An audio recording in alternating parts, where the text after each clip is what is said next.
Cara pelaporan sistem whistleblowing PT Perkebunan Nusantara III Persero. Untuk memperkuat upaya pemberantasan korupsi, tindak kekerasan, penyalahgunaan wewenang, pelecehan, pelanggaran prosedur, pencurian, penggelapan, gratifikasi dan penyalahgunaan narkoba di lingkungan PT Perkebunan Nusantara III Persero telah diluncurkan Whistleblowing System terintegrasi yang bekerja sama dengan Komisi Pemberantasan Korupsi guna memfasilitasi pelaporan pelanggaran yang terjadi. Whistleblowing System PTPN 3 berbentuk aplikasi website yang terpasang di situs PTPN 3. Bisa diakses melalui tautan www.wbs.holding-perkebunan.com. Untuk melakukan pelaporan, ikuti langkah-langkah berikut ini. 1. Registrasi user. Pelapor dapat melakukan pengaduan dengan membuka alamat website www.wbs.holding-perkebunan.com. Kemudian, lakukan registrasi terlebih dahulu. Sistem akan mengirimkan konfirmasi ke alamat email Anda setelah registrasi selesai. Mohon dicek kembali email Anda. 2. Login user. Setelah proses registrasi selesai, Anda dapat login sesuai dengan username dan password yang telah diregistrasi sebelumnya. 3. Pengisian pengaduan. Pelapor dapat melakukan pengaduan dengan tahapan sebagai berikut. Pelapor dapat melakukan pengaduan dengan mengklik aduan baru pada fitur WBS. Kemudian, pilih tujuan pengaduan.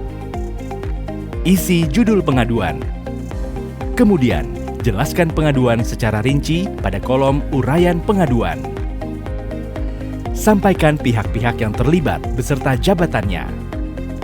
Lampirkan dokumen pendukung laporan. Dokumen dapat berupa foto, video, atau PDF, atau dokumen lainnya yang dapat disampaikan sebagai bukti pendukung pelaporan. Kemudian, pilih wilayah kerja kejadian. Wilayah dapat berupa kantor holding, kantor direksi, maupun wilayah distrik. Kemudian, pilih lokasi spesifik kejadian, misalnya kebun, bagian, atau divisi secara detail. Pengadu dapat menyembunyikan identitasnya dengan mengklik kirim sebagai anonimus. Kemudian, isi kode CAPTCHA. Terakhir, kirim pelaporan yang sudah dibuat. Secara garis besar, alur pelaporan di lingkungan PTPN 3 dapat dilihat dalam bagan berikut ini.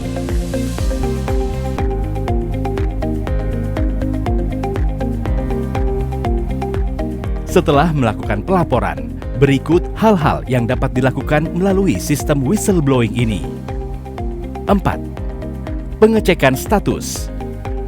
Pelapor dapat melakukan pengecekan secara rutin terhadap pelaporan yang disampaikan dengan mengklik fitur cek status pada pelaporan yang disampaikan.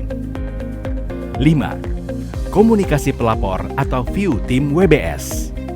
Bila mana diperlukan untuk mendapatkan bukti pendukung lain, tim WBS dapat berkomunikasi dengan pelapor dalam setiap tahapan proses. Dan sebaliknya, pelapor juga dapat melakukan komunikasi dengan tim WBS guna menyampaikan dokumen pendukung tambahan. 6. Pengecekan rutin status pelaporan.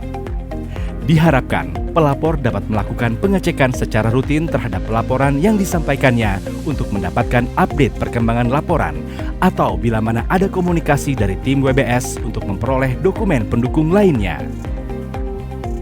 7. Error report. Apabila pada saat penggunaan aplikasi WBS muncul pesan seperti ini, pelapor dapat melakukan aduan dengan mengklik support pada halaman utama fitur WBS, kemudian membuat laporan baru dengan menyampaikan kode support ID. Pengaduan mengenai error report tersebut akan ditindaklanjuti paling lambat 24 jam setelah adanya laporan. Apabila seluruh proses telah selesai dilaksanakan, pelapor akan mendapatkan informasi terkait dengan rekomendasi dan tindak lanjut tim WBS. Ada beberapa rekomendasi yang dapat diberikan dari proses pelaporan yang masuk. 1. Tidak diproses lebih lanjut. 2. Audit khusus. 3. Koreksi atau perbaikan. 4. sanksi dari unit kerja. 5. Pengembalian. Atas aduan yang terbukti terindikasi terkait tindak pidana korupsi, PT PN 3 dapat bekerja sama dengan KPK dalam melakukan pemeriksaan lebih lanjut. Demikian gambaran singkat tentang whistleblowing system yang telah diterapkan di PT PN 3. Aplikasi WBS ini diharapkan dapat mendukung terciptanya lingkungan kerja yang aman, tertib, bersih, dan jujur, serta mendorong penerapan nilai-nilai akhlak di PT PN 3 Persero.